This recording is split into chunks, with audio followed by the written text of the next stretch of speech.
Eh bien bonjour bonsoir, j'espère que vous allez bien, c'est Flo. Aujourd'hui on se retrouve pour le résumé complet du chapitre 1144 de One Piece. On va découvrir tout ça ensemble. Avant que la vidéo ne commence, je vous le rappelle, si vous voulez soutenir la chaîne sur les prochaines vidéos, n'oubliez pas de vous abonner.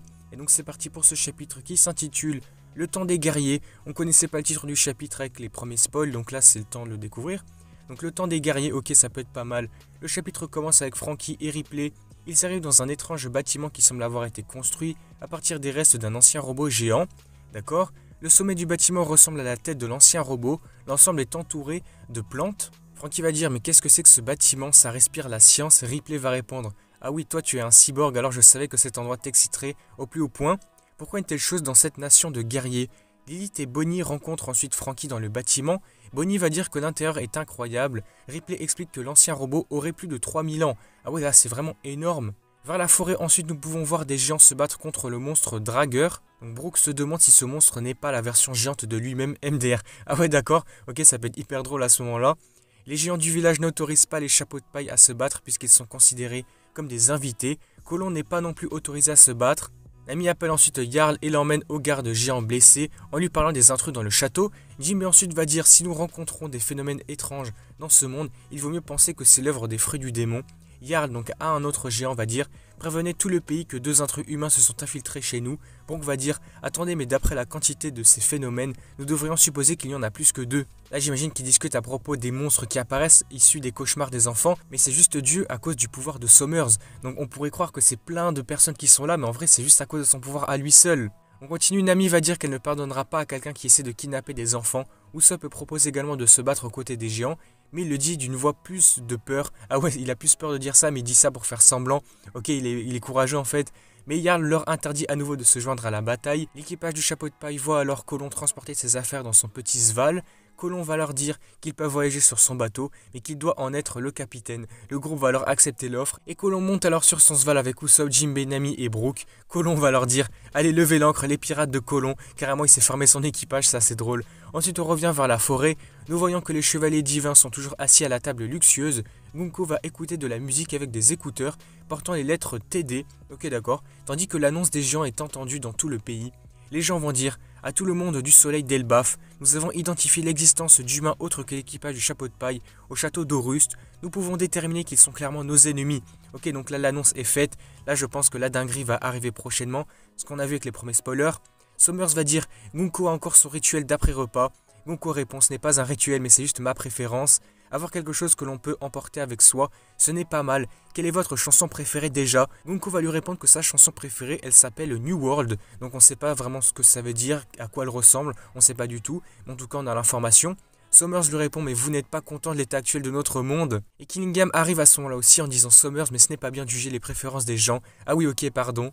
Après cela, on revient vers l'école des morses. Saul est devant la file d'attente des enfants, avec deux boucliers sur les mains pour éviter d'être poignardé par les épines. Ok, donc il va dire je ne peux pas vous laisser aller plus loin. Robin et Chopper, mais tu ne peux pas le faire, Saul. Il va répondre on dirait que vous suivez les indications de ce tissu immobile.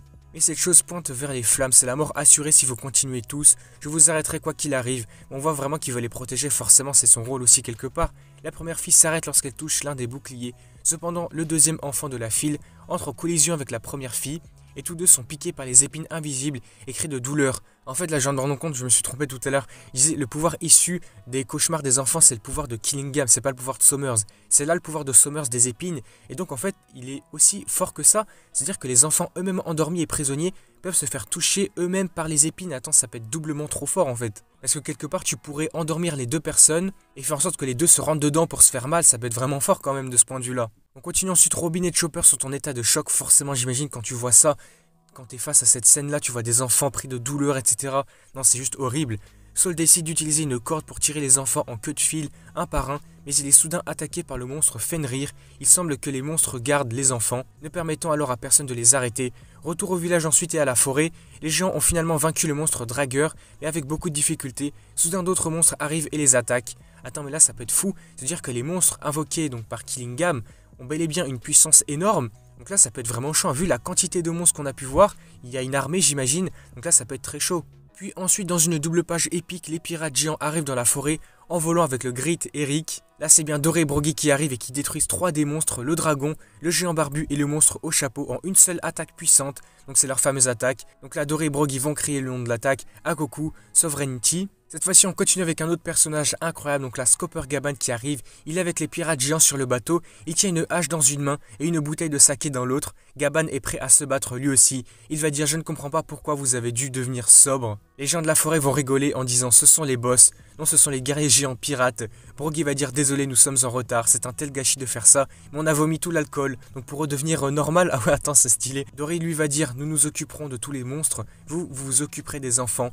Les gens de la forêt vont dire: mais quoi? Yassan, le mangeur de montagne, personne ne peut détruire ce navire. Et à ce moment-là, Gaban va rigoler. Et c'est la fin du chapitre. Ici, on se laisse là-dessus sur un cliffhanger avec une bataille monstrueuse qui va arriver, j'imagine. Énorme bataille du côté. Donc les chevaliers divins qui observent, les monstres issus des cauchemars des enfants. On a les géants, Scopper Gaban, les Mugiwara. Donc ça peut être une grosse dinguerie. Par contre, c'est vrai que là, beaucoup de personnes l'avaient dit aussi, on n'a pas d'informations, on n'a pas vu du tout d'apparition de Luffy ni même de Loki, on ne sait pas ce qu'ils font. Est-ce qu'au prochain chapitre on va les voir arriver sur le champ de bataille? Je pense que ça peut être une grosse dinguerie. Loki qui pourrait nous montrer l'étendue de sa puissance, ses capacités avec son Ragnir, son marteau, là ça pourrait être une grosse dinguerie. Donc commentaire de l'éditeur à la fin du chapitre. Au moment du désespoir, la main gauche du roi des pirates, le bras gauche finalement apparaît. Fin du chapitre, pas de pause la semaine prochaine. Mais voilà, on se laisse sur un cliffhanger de malade, j'ai trop hâte de voir la suite, ça peut être une grosse dinguerie. Bon écoutez, du coup nous on va se laisser là-dessus, le chapitre a l'air vraiment incroyable, j'ai hâte de le lire en entier. Du coup si la vidéo vous a plu, n'hésitez pas à liker, à commenter, à partager comme d'habitude et n'hésitez pas aussi à me faire part de tous vos avis dans les commentaires. Quelles sont vos théories pour la suite et vos attentes? Là je pense vraiment qu'on peut être sur une grosse masterclass, hein. On a vraiment un début de champ de bataille énorme du côté les Mugiwara, les géants, les cauchemars des enfants et tout, les chevaliers divins qui sont toujours là, non ça peut être juste trop bien. Et surtout n'oubliez pas aussi de vous abonner à la chaîne pour soutenir cette prochaine vidéo. Du coup la semaine prochaine pour le chapitre 1145 de One Piece et du coup moi je vous dis à la prochaine.